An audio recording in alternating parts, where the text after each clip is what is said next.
नबी जनाब मोहम्मद रसूलुल्लाह सल्लल्लाहु अलैहि वसल्लम ने फरमाया, इज़ा वुज़िअल अब्दु फी क़ब्रिही, जब बंदा कब्र के अंदर दफन कर दिया जाता है तो वुल्लिया, और उसको दफन करने के बाद उसके रिश्तेदार मिट्टी देकर हाथ झाड़ करके चले जाते हैं, उसके घर वाले चले जाते हैं, तो उसके पास दो फरिश्ते आते हैं और अल्लाह के नबी ये भी फरमाते हैं, हत्ता इन्नहु लयस्मउ खफ़क़ निआलिहिम, जैसे ही वो दफन करके जाने लगते हैं तो वो उनके जूतों की आवाज को भी सुनता है, यानी फौरन उसके अंदर शऊर डाल दिया जाता है, फौरन उसके अंदर सुनने और समझने की सलाहियत डाल दी जाती है, वो दफन करने वालों के जूतों की आवाज को भी सुनता है। दो फरिश्ते आते हैं जिनका नाम हदीस के अंदर मुनकर और नकीर बताया गया है। मुनकर और नकीर आते हैं और उसको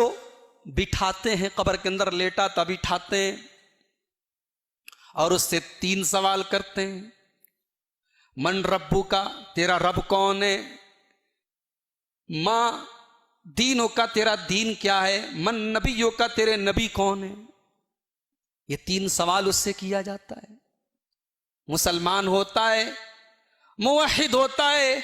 ईमान वाला होता है, जवाब देता है रब्बी अल्लाह, मेरा रब अल्लाह है, दीनी अल इस्लाम, मेरा दीन इस्लाम है, मेरे नबी जनाब मोहम्मद रसूलुल्लाह सल्लल्लाहु अलैहि वसल्लम अल्लाह के बंदे और रसूल हैं। फिर फरिश्ते, वो दोनों फरिश्ते उससे कहते हैं, अय अल्लाह के बंदे, तू तो कामयाब हो गया,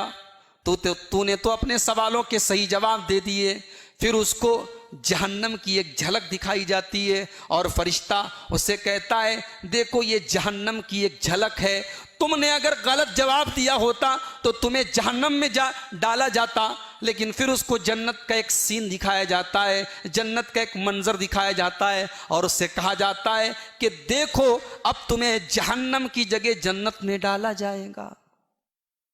अच्छा, एक सवाल पैदा हुआ, अभी तो हिसाब व किताब नहीं हुआ, अभी तो कयामत नहीं हुई, तो ये कब्र के अंदर जन्नत और जहन्नम कैसे दिखाया जा सकता है? ये तो इंसाफ के खिलाफ बात है। अभी जब अदालत नहीं लगी, अभी मुकदमा नहीं हुआ, अभी मुजरिम कटघरे में नहीं आया, तो अभी से उसको किस बात की सजा दी जा रही है और कौन सा इनाम दिया जा रहा है? ये एक अकली सवाल पैदा होता है, एक लॉजिकल सवाल पैदा होता है। उसका जवाब यह है कि मुजरिम के ऊपर केस चलने के पहले भी जब पता होता है कि यह मुजरिम है तो पुलिस उसको गिरफ्तार करती है, लॉकअप में रखती है, उसका ट्रायल करती है, उससे सवालात करती है, करती है नहीं करती है? और अगर कोई बेकसूर है तो जो ईमानदार पुलिस होती है बेकसूर को नहीं पकड़ती है, लेकिन जो वाकई में मुजरिम है, क्रिमिनल है, तो केस चलने के पहले भी पुलिस की लॉकअप में उसको रखा जाता है, उसको टॉर्चर किया जाता है ताकि वो अपने जराइम का, अपने अपराध का, अपने क्राइम का इकरार करे। तो अभी कयामत कायम नहीं हुई है, लेकिन अल्लाह तबारक व तआला के इल्म में मौजूद है ये इस इंसान का अकीदा कैसा था, जिंदगी इसने कैसी गुजारी थी, इसका अमल कैसा था, उसके एतबार से कब्र के अंदर उसके साथ मामला किया जाएगा। उसके बाद अल्लाह के नबी फरमाते हैं, फरिश्ता उससे सवाल करता है, अय अल्लाह के बंदे, तूने ये जवाब सही सही कैसे दे दिया? तुझे कैसे पता चला कि मेरा रब अल्लाह है, मेरा दीन इस्लाम है, मेरे नबी मोहम्मद सल्लल्लाहु अलैहि वसल्लम है?